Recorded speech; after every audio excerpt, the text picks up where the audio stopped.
All right, I'm coming home from work and I just want you guys to see what I come home to. Ooh, prizes. I got prizes. Oh, somebody's at the door. Somebody's at the door. On your mark, get set, go.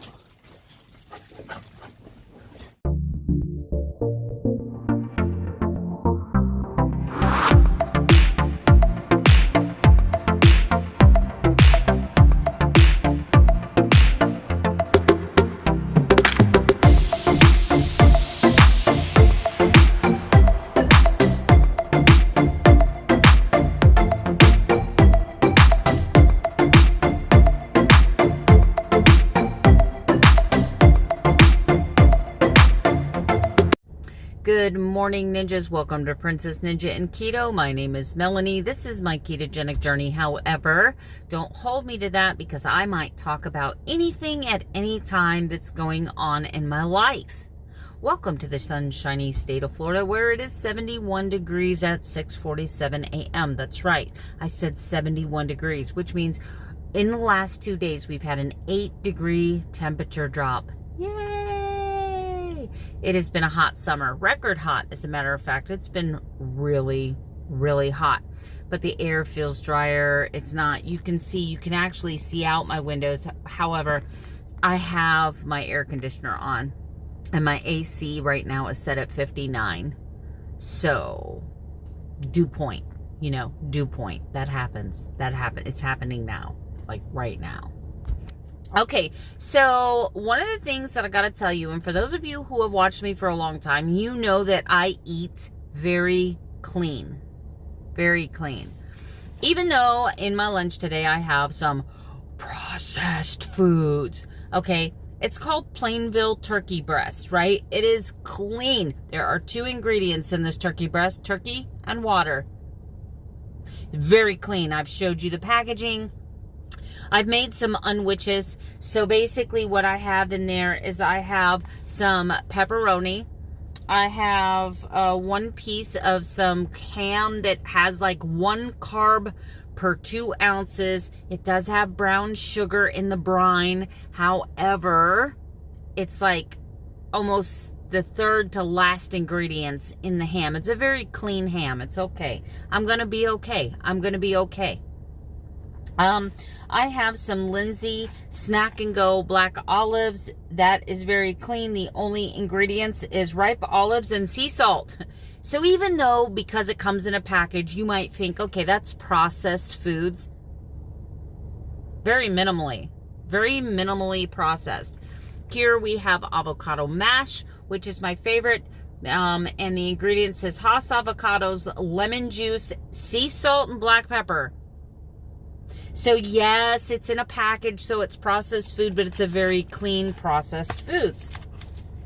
My goal every day is to achieve 20 total carbs or less. However, depending on what it is that I'm eating, I will give myself, a 10 carb leeway as long as my net carbs are in the teens. I just try to never go over that. The other thing that I have in my lunchbox today is my 2 good yogurts. Yes, I love this stuff. Now, somebody also said that this was not good. Let's see what we've got here. We've got cultured reduced fat milk, water, tapioca starch. Okay, that's probably not really good. Natural flavors, lemon juice, concentrate, gelin gum. Don't know what that is. Sea salt, that's okay. Vegetable juice, concentrate for color. So they could be using beet juice to color this like a light pink. Stevia leaf. Reb M. I don't know what that is. Active yogurt cultures. Bulgariascus and Thermopolis. So it's got 80 calories for this cup. And the total carbs is 3 grams. So while some people are like, oh, that's processed foods, you're eating crap. I don't really think it's that bad. Really don't. But once again, I welcome all comments, all opinions. And then just in case, I got myself some bone broth. This is a really clean, really delicious bone broth. And it's got beef broth, carrot, onion, celery, yeast extract, sea salt, tomato paste, spice herbs, including black pepper, bay leaf, thyme, and oh, it's all organic. Okay, so this is kind of an emergency go-to. Like this in this package, I really don't like this stuff. The way I normally eat it is I heat it up in the microwave, but because I work out of a vehicle, there's no place for a microwave. I do have a thermos, however, I didn't have time this morning to do all that. So basically, I usually heat this up and I put just a little bit of coconut fat in it or bacon fat in it, salt, pepper, garlic, onion, and have it like a soup.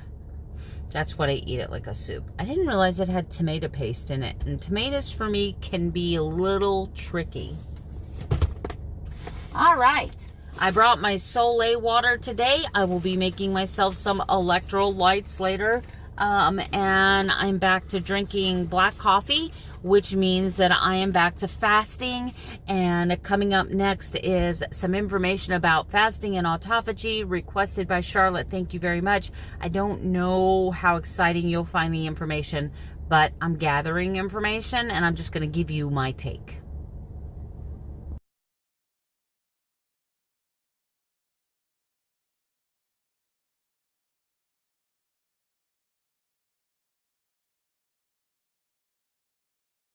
All right, guys, I just finished lunch sitting under a shade tree. I'm not moving. I'm not driving. I would never, ever do that.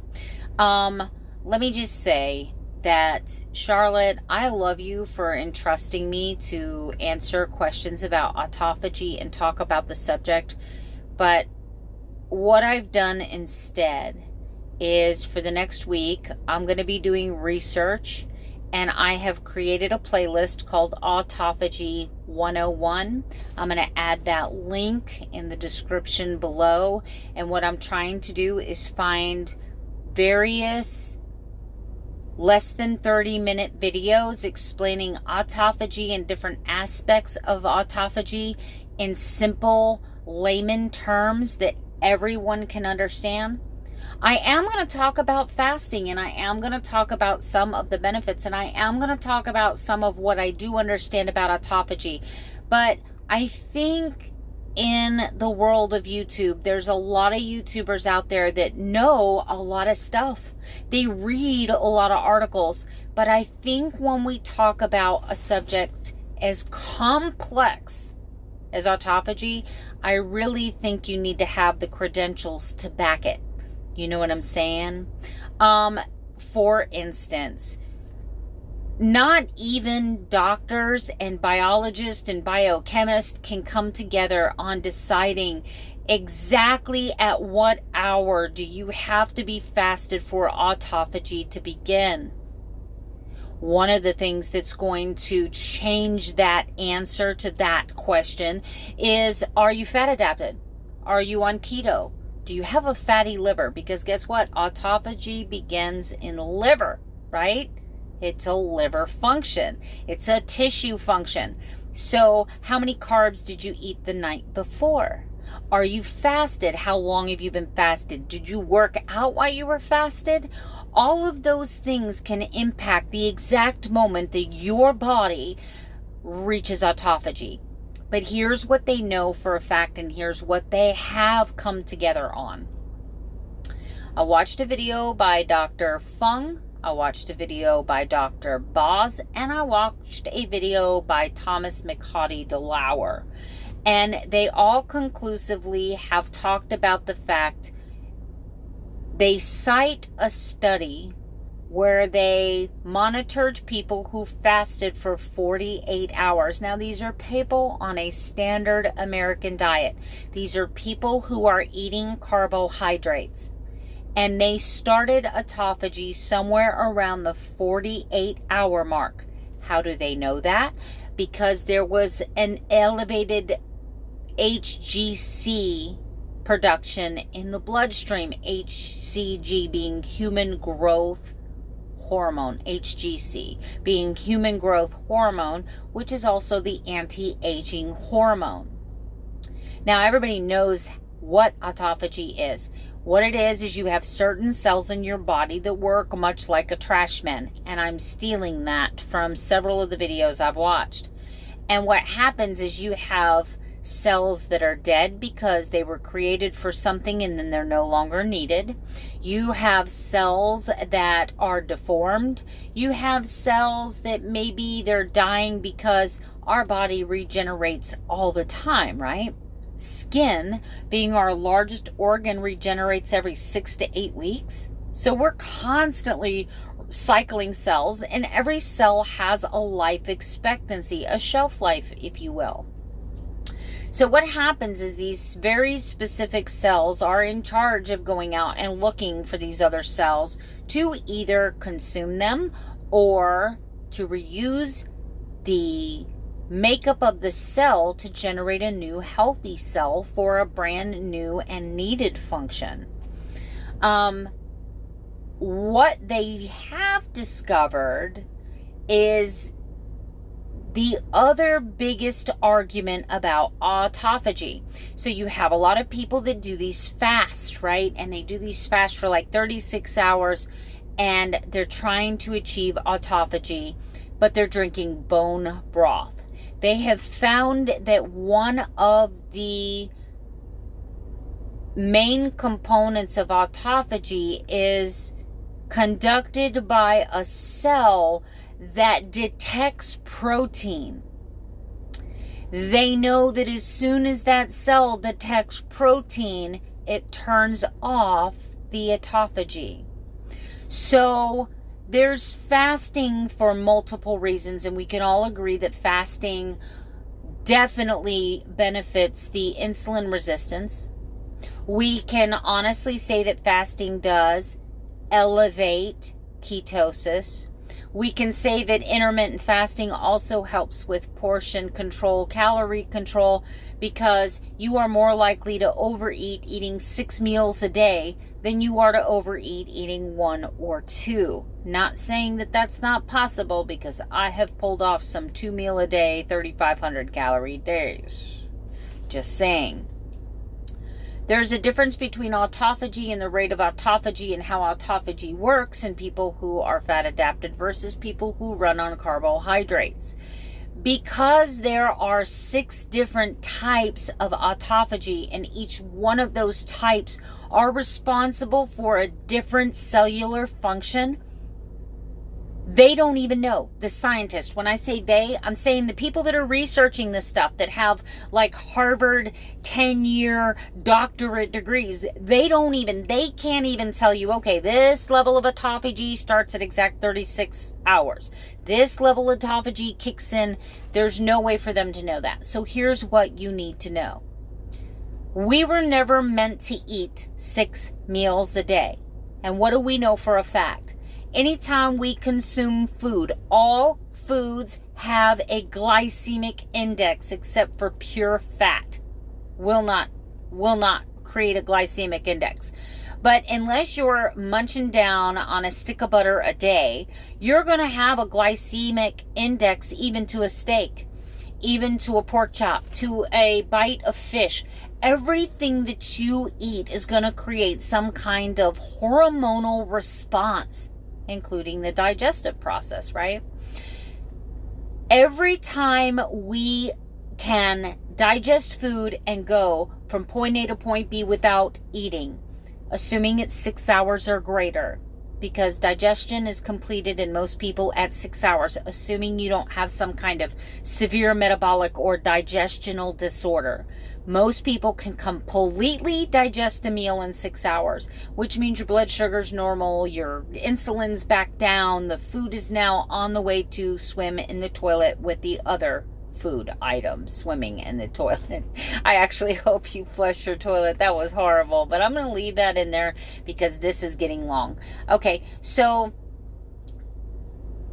fasting begins fat burning. This is where you go from burning external food sources that you have consumed to burning fat. All they can agree on faux show is that when you hit somewhere between 12 and 16 hours of fasting with 0 calories, we're talking 0 calories, no 50 calories or less, no fat, no blah, blah, blah, they see a increase in the HCG production, which is the first phase, HGC production, which is the first phase of autophagy, the elevated human growth hormone. But honestly, Charlotte, I don't know. You know what I wanted to say just then? Honestly, Scarlett, I don't give a damn. I'm sorry. I know your name's not Scarlett, but I'm Melanie, gone with the wind. Woo, sparkly thing, squirrel. Shut up, Sheila. I'm trying to talk about autophagy. All right, guys, I got to go to my next appointment. You know what? Thank you for entrusting me, but that is too big of a topic.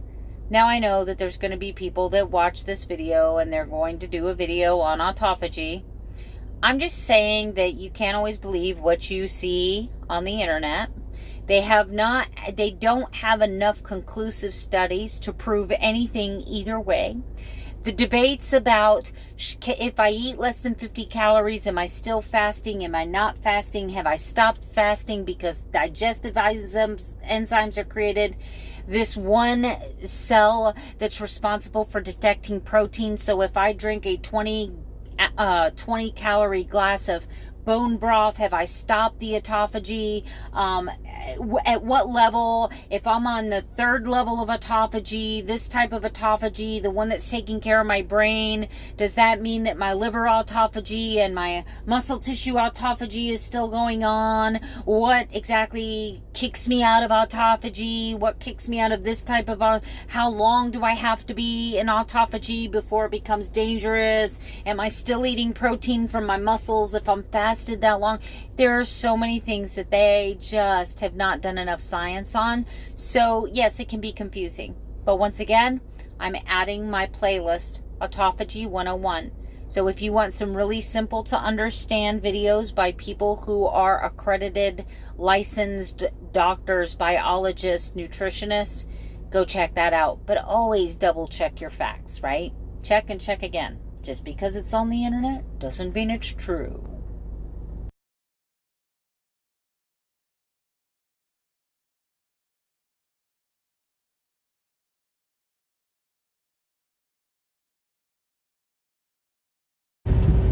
Okay guys, I am wrapping up the video. Hubby and I just went out for a nice meal and I attached the photo of that beautiful, beautiful spring mixed grilled chicken salad. Yes, I ate the tomatoes. Now, I'll probably have some water retention tomorrow, but I'll have water retention tomorrow because of the pumpkin seeds that I ate today. That's why you see that I switched to net carbs. And I even went over 20 net carbs today. I'm sitting at about 47 total carbs and I'm sitting at 26 net carbs. So it's a lot of fiber. I had a lot of fiber. No keto sweets though. Didn't do any keto sweets. Ooh, I'm wrapping this video up. Thank you so much for your love and support. Thank you for the thumbs up. Don't forget to like. Don't forget to subscribe. Don't forget to ring the bell so you get instant notifications when I upload a video.